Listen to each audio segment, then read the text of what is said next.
Olá, Ellen Lage, assistente social. Vou continuar aqui com vocês nesse vídeo falando um pouquinho a respeito do Código de Ética da profissão, tá? Do serviço social.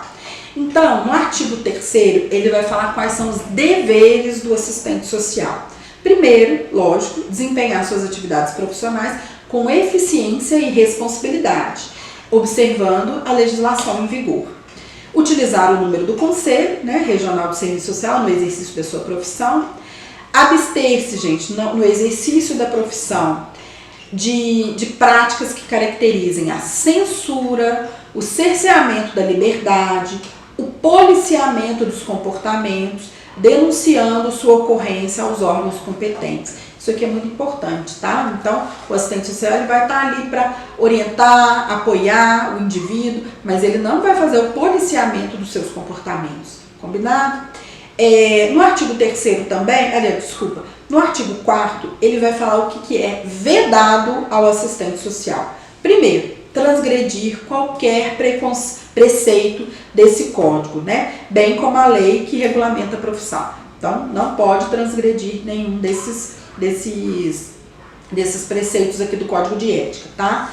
Ele também não pode praticar e ser conivente com condutas antiéticas, crimes ou contravenções penais, na prestação de serviços profissionais, com base no princípio desse Código de Ética, mesmo que esses sejam praticados por outros profissionais.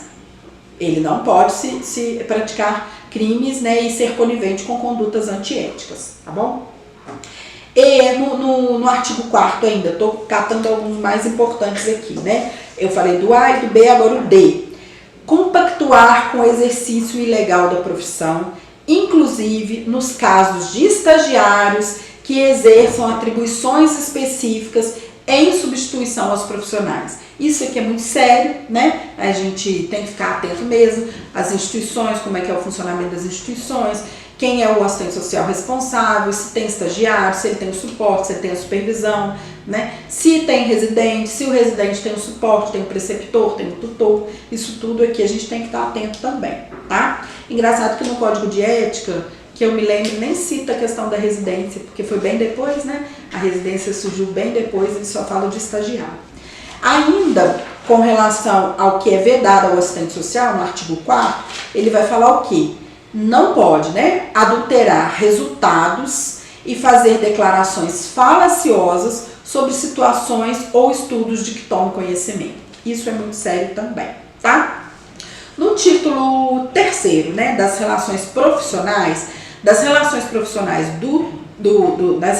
com os usuários, olha o que ele fala aqui no artigo 5º, que são deveres do assistente social nas suas relações com usuários, devolver as informações colhidas nos estudos e pesquisas aos usuários, no sentido de que eles possam usá-los para fortalecer os seus interesses. Então é muito bacana, Então você faz uma entrevista social, você faz uma pesquisa e aí você acha que aquele conteúdo vai ser importante só para a formulação das políticas públicas ou da intervenção profissional no âmbito da instituição? Não, é também, primeiro, devolver essas informações que foram colhidas aos usuários, Eles que nos responderam aos instrumentais, de trabalho, e aí é importante, então, é dever do assistente social devolver essas informações que foram colhidas aos usuários, tá? Para quê? Empoderá-los, E dar mais autonomia e empoderamento ao usuário aí, tá? Ainda como dever do assistente social, a letra G aponta aqui: contribuir para a criação de mecanismos que venham desburocratizar a relação com o usuário, no sentido de agilizar e melhorar os serviços prestados. Isso aqui é muito importante. Então, assim, a gente tem muito essa crítica, de que o assistente social, ele é muito formal, muito burocrático, e aí nós temos que estar atento a isso. O que eu posso fazer para desburocratizar a minha relação com o usuário, deixar ele cada vez mais próximo de mim, da nossa atuação profissional, para agilizar a prestação desses serviços, Lógico que a gente tem toda documentação, tem todo um arsenal, de uma estrutura grande que a gente tem que ter para executar os nossos serviços, mas na medida do possível vamos ver o que é possível desburocratizar aí nessa relação com o usuário, tá bom? Para a gente encerrar aqui também, eu vou falar de alguns dos direitos do assistente social.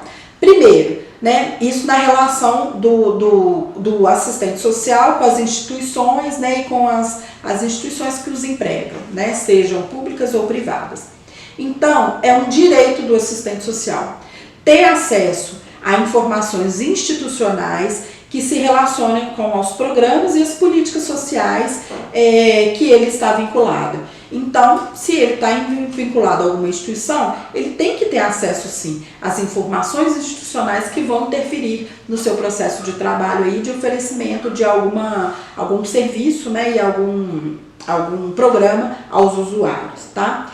Ele também pode, né, é um direito dele também, integrar comissões interdisciplinares de ética nos locais de trabalho do profissional, tanto no que se refere à avaliação da conduta profissional, como as relações e as decisões quanto às políticas institucionais.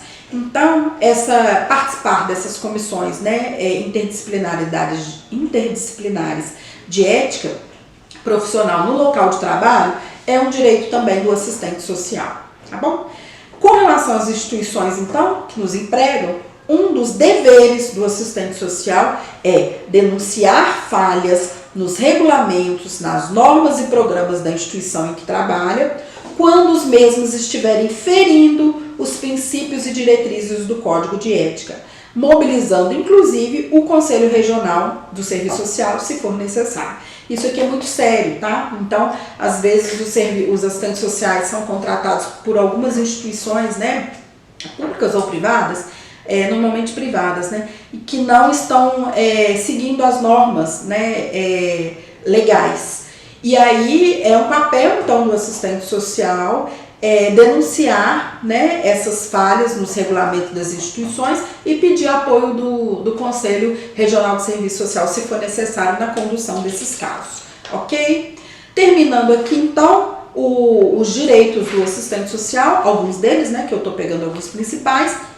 Ele tem o direito também, né, na sua relação com a instituição, contribuir para a alteração da correlação de forças institucionais, apoiando, então, as legítimas defesas, as legítimas demandas de interesse da população usuária.